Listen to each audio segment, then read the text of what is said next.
Fala pessoal, tudo belezinha? Sou o professor Luciano de Biologia, trazendo uma aula para vocês sobre variabilidade genética e outras coisas que estão associadas a esse assunto, tá? Esse assunto de variabilidade genética é um assunto assim que a gente vai ouvir falar muito na terceira série de ensino médio. Ele é bastante importante porque está associado à disciplina de genética, de evolução biológica e também de ecologia, tá? Quando a gente fala em variabilidade genética, a gente vai falar da variabilidade de espécies. E dentro, às vezes, de uma mesma espécie, você tem variabilidades enormes, tá? Dentro da mesma família, você tem uma variabilidade genética que pode ser grande também, tá? Objetivos, então, dessa aula, galera. Compreender a diversidade dos seres vivos, né, relacionado com a atividade celular. Relacionar esse conceito chamado variabilidade genética com a diversidade dos seres vivos. E também entender que a maior parte das heranças genéticas estão associadas à chamada variação contínua. Lembrando, gente, o processo de evolução acontece nas nossas vidas, né? Os fatores evolutivos, as pressões evolutivas que existem, acontecem o tempo todo sobre as nossas células, sobre o nosso material genético, tá? E eles vão sendo expressados conforme assim as combinações de gametas formados, a fecundação, tanto do lado masculino quanto feminino, pode gerar justamente a distribuição dessa modificação ao longo ali das próximas gerações e tudo mais, tá? Você se lembra, gente? Sempre que pensamos na palavrinha chamada biodiversidade, imaginamos uma floresta tropical, um animal que está prestes a ser extinto, tá? Mas será que esse é o único conceito de biodiversidade? Veja lá, qual é a origem da biodiversidade? Fatores genéticos podem influenciar? Vamos responder no decorrer dessa aula. Já vou adiantando para vocês, dando spoiler. Sim, os fatores genéticos influenciam de uma maneira enorme, né, todo o processo de variabilidade genética. Mesmo dentro de uma espécie, sim, o focinho de um animal, né, você pode pegar dentro de uma espécie de cães, animais com focinhos curtos, outros com focinhos mais alongados. Então, basicamente, ali a gente observa essa variabilidade genética até mesmo dentro de uma espécie. Tá? A biodiversidade também ela é aplicada aos níveis mais microscópicos, mais moleculares da natureza. A gente vai chamar de biodiversidade genética. Toda característica do indivíduo está presente primordialmente em seu DNA. Esse é um conceito básico aí, tá? As informações daquele indivíduo estão no seu DNA. Herdado de quem? Dos seus pais, através da reprodução sexuada, ok? Então, basicamente ali ela tem essa relação ali.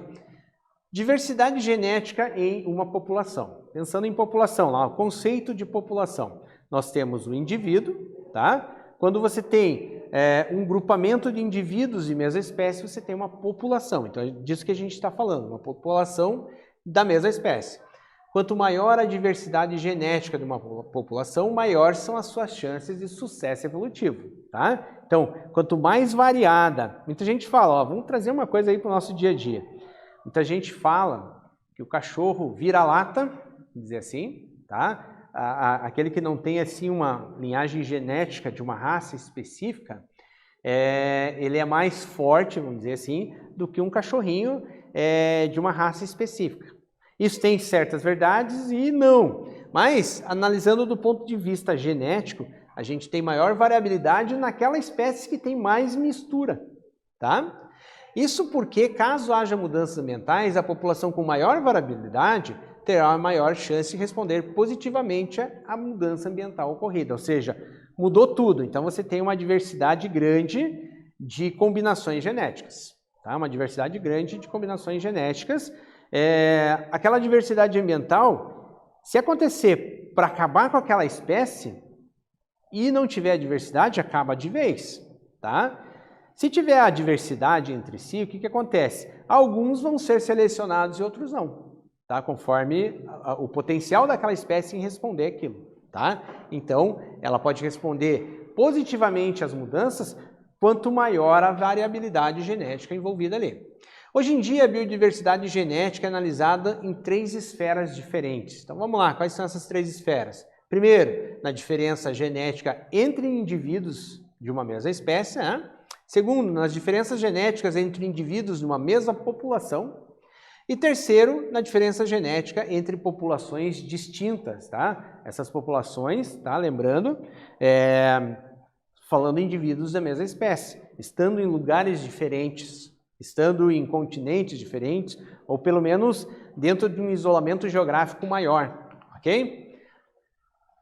As ararinhas azuis, por exemplo, nativas do Brasil, existiam no número de 55 indivíduos no ano de 2003 e todos em cativeiro ao redor do mundo, tá? Então, é uma espécie, como eu posso dizer, com pouca variabilidade genética que gerou maior facilidade de extinção. Existem projetos que biólogos e veterinários vêm desenvolvendo no sentido de tentar manter essas espécies, proteger essas espécies, fazer com que elas cruzem e aumentem a população delas e sejam soltas na natureza, né? Mas, conforme aqui esse dado, em 2003, essa ararinha azul já estava em processo bem avançado de extinção, tá? Uma opção para que esse número de indivíduos aumente, para que a população tenha uma maior chance de sobrevivência, seria o cruzamento entre indivíduos geneticamente afastados, já dentro de uma barreira geográfica maior, tá? Esses indivíduos não estão convivendo entre si, tá? E um desses indivíduos vem para esse outro grupo, para essa outra população, trazendo seus genes, tá? Então, o que acontece? O cruzamento entre indivíduos geneticamente afastados para que essa diversidade genética vá aumentando. Então, a gente tem esses besouros verdes e os besouros marrons. A migração desse, né, sendo da mesma espécie, lembrando que ele tem que ser capaz de intercruzar e gerar descendentes férteis, tá? É um fator fundamental e, com isso, genes dessa população marrom acabam trazendo para essa população verde, aumentando ali essa variabilidade. A redução da variabilidade genética também pode acontecer assim daí no caso, o contrário, né, do aumento. Se apenas aparentados cruzassem, as chances de sobrevivência diminuirão, já que um único parasita, por exemplo, poderia matar todos os indivíduos dada a sua proximidade genética. O problema de redução da variabilidade genética é comum em populações pequenas e isoladas, tá? Então, é errado a gente dizer o conceito que um animal, assim, um cão, por exemplo, de uma mesma raça, tá? Ele seja mais fraco do que o vira-lata, aquele conceito que eu trouxe agora há pouco. Acontece que o vira-lata tem uma maior diversidade de genes ali. Isso favorece, não que ele seja mais forte, mas que se acontecer algum fenômeno ambiental, até mesmo a presença, às vezes, de um micro-organismo ou de um verme, tá, que vem afetar aquela população, ela não acabe com toda a população, ela não vai detonar toda a população, e sim apenas uma parte, tá? Aqueles que tiveram uma maior resistência com relação a isso aí. Trouxe para vocês, gente, uma matéria super interessante sobre as chamadas bananas nanicas, né? Elas podem ser extintas em 5 anos.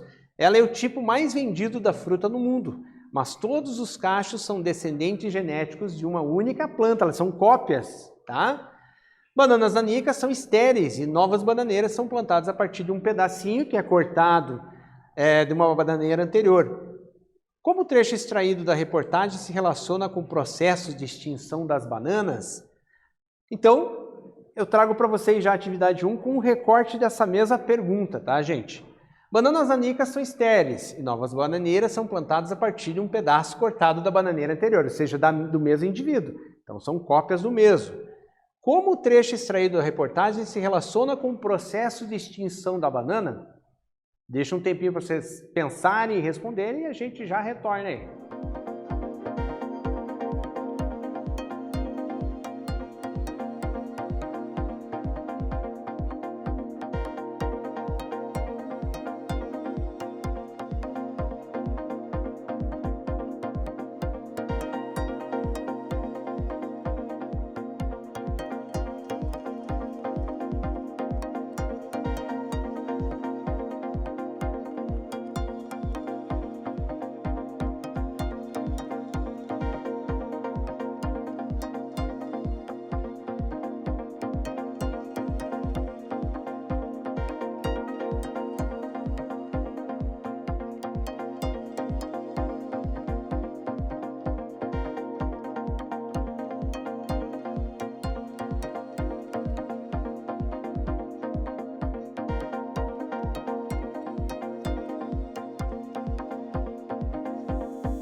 Então vamos lá, gente.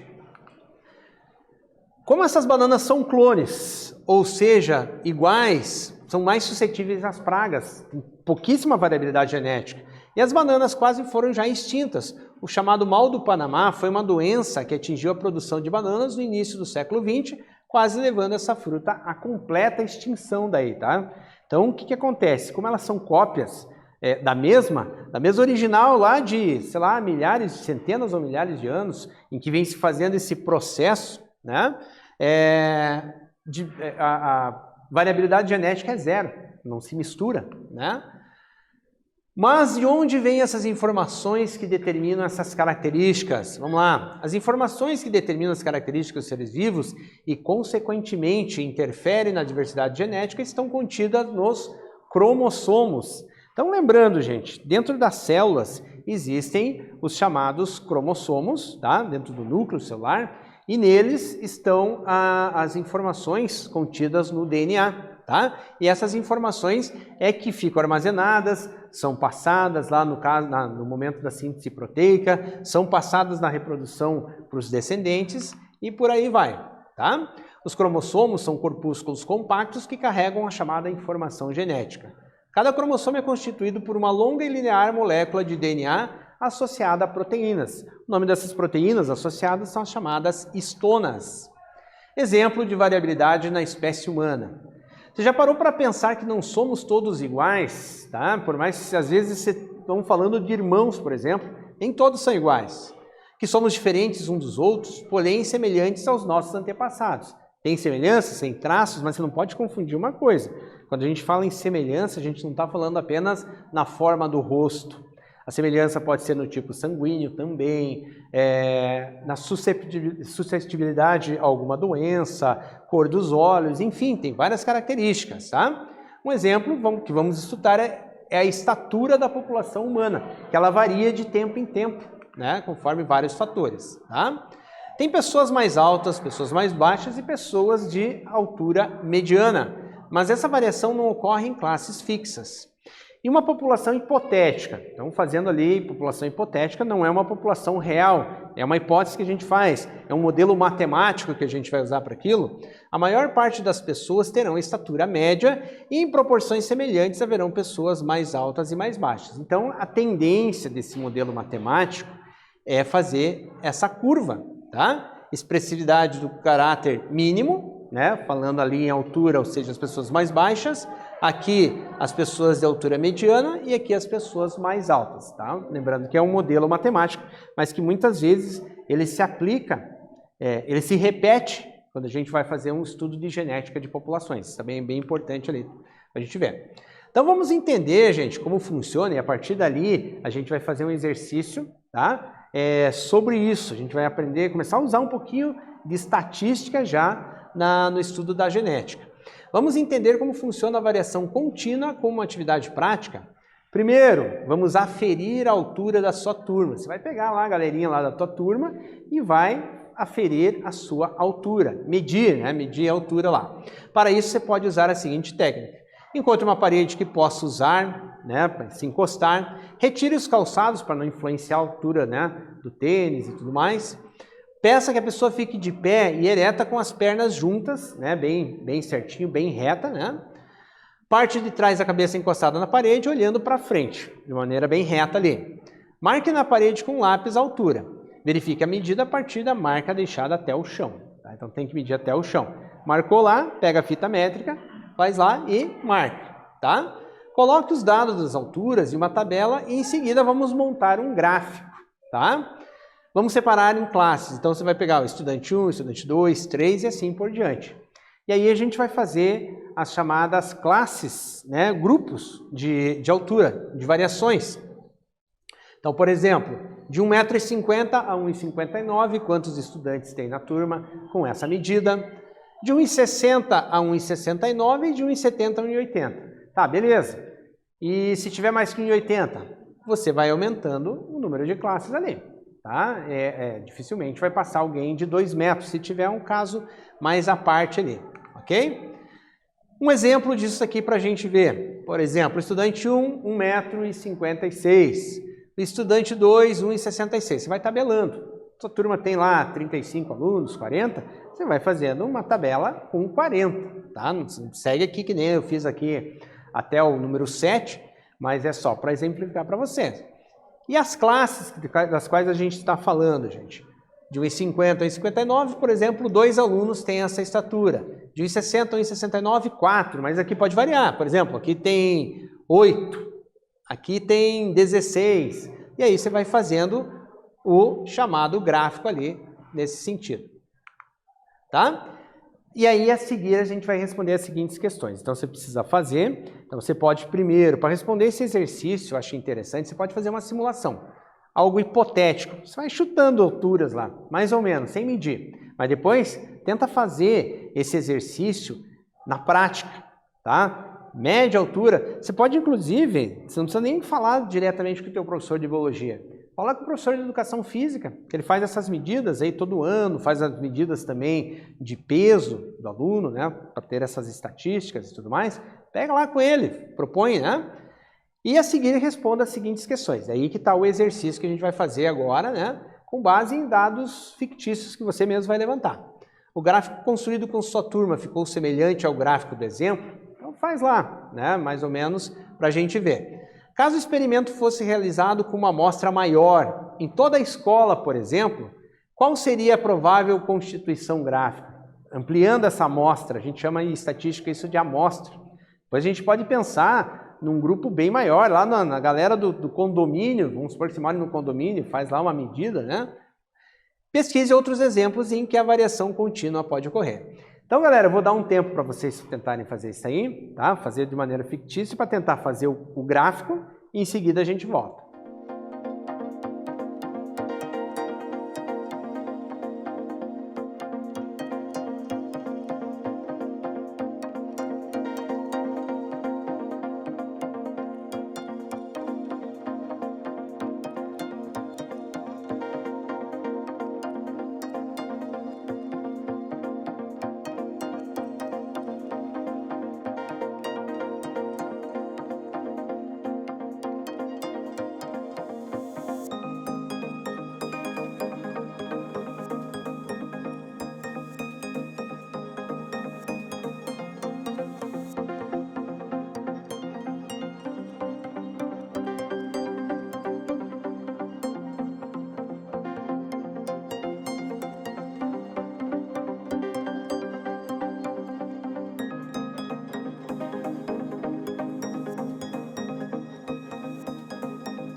Então, galera, demos um tempinho para vocês copiarem, porque isso é bem importante, né? Porque você vai fazer um negócio que fique bem bacaninha mesmo, que você já possa conviver já com essa parte estatística, porque vem bastante coisa pela frente aí.